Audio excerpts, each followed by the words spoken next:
So tragic news coming to the fore from Bangladesh. Former Bangladesh Prime Minister Khaleda Zia has passed away. 80-year-old Khaleda Zia suffered from chest and heart issues, and she was on life support for weeks. And she was the first woman Prime Minister of Bangladesh. She was the two-time Prime Minister of Bangladesh, and her political heir Tarique Rahman just returned days ago, and he got a massive welcome. A huge crowd had gathered at the airport to welcome Tarique Rahman after 17 years. And Khaleda Zia's death was announced by BNP today morning. Her condition suddenly worsened last night, and a special medical plane from Qatar was on standby, but medical board could not give clearance to fly as she remained critical, and then she died in the care hospital in Dhaka. And my colleague Indrajeet Kundu continues to stay with us. Indrajeet, how will Khaleda Zia's death impact the ties that BNP has with India? Remember, BNP is being seen as the front runner in the upcoming crucial elections in Bangladesh. Well, that's right. In the as I said, in the political vacuum that exists in Bangladesh right now, given that Sheikh Hasina is in New Delhi and her Awami League party has been banned by the interim regime in Bangladesh right now, the biggest political party is the Bangladesh Nationalist Party, and almost all experts feel that they are just waiting in the wings to take power over. Through the democratic process, through the elections that are scheduled to take place on February 12th. Now, very interesting developments are taking place in Bangladesh. The Jamaat-e-Islami, which has been a long-standing partner of the BNP, now they have split. So the coalition has split. The Jamaat-e-Islami has now tied up with other political parties, specifically the Students' Party, NCP, the students who actually led the movement last year during the July-August uprising, which resulted in the overthrowing of the Sheikh Hasina regime. In that backdrop, the BNP has taken the central left position in the Bangladesh politics, and the return of Tarique Rahman, and we saw the images of lakhs of BNP supporters, people coming out on the streets to welcome him. That has come in as a huge relief for the Bangladesh Nationalist Party, whose leadership really believes that it is just a matter of time for them to take power into their hands through the elections. So in that backdrop, the BNP is already tiding on mass, emotional support from the masses as well as from their own support base with the return of Tariq Rahman, who came back to Dhaka after 17 years of exile.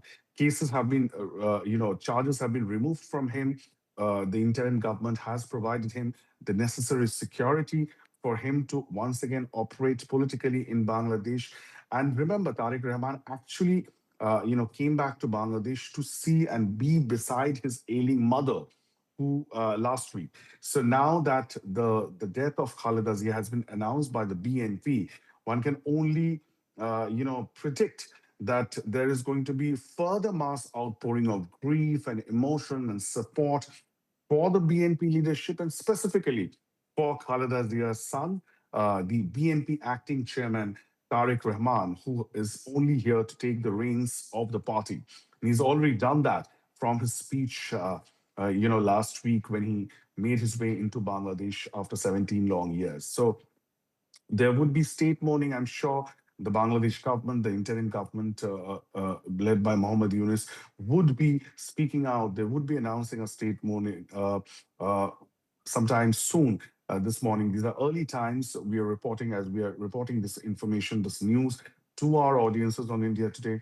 That former Bangladesh Prime Minister, the first woman Prime Minister of our neighboring country, Bangladesh, Khaleda Zia, is no more. She was 80. She was suffering from multiple health issues, multiple organ failure.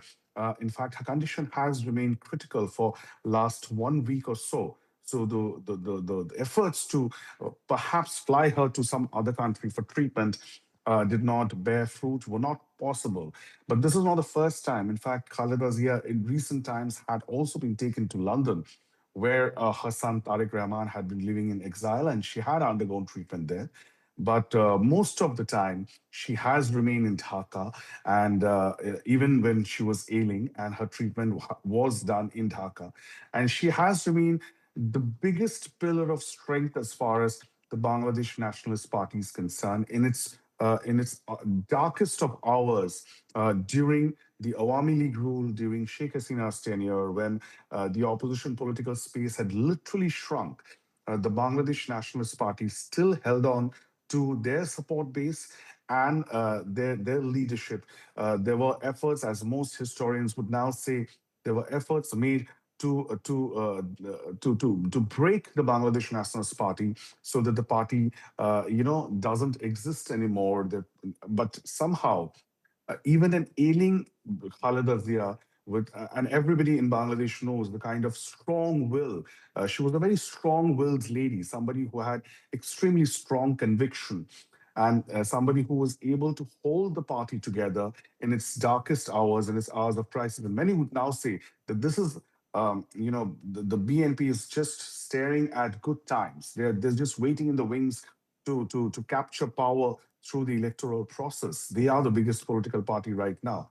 And in that moment, rather, Khaleda Zia's passing away is, in a sense, tragic, but at the same time, it also opens way for the Bangladesh Nationalist Party to, in a sense, sweep the elections. This can only help the BNP and its leadership to gain more emotional support from not just their support base, but from the masses in general in Bangladesh, as we just count down to the election date, which is on the February 12th.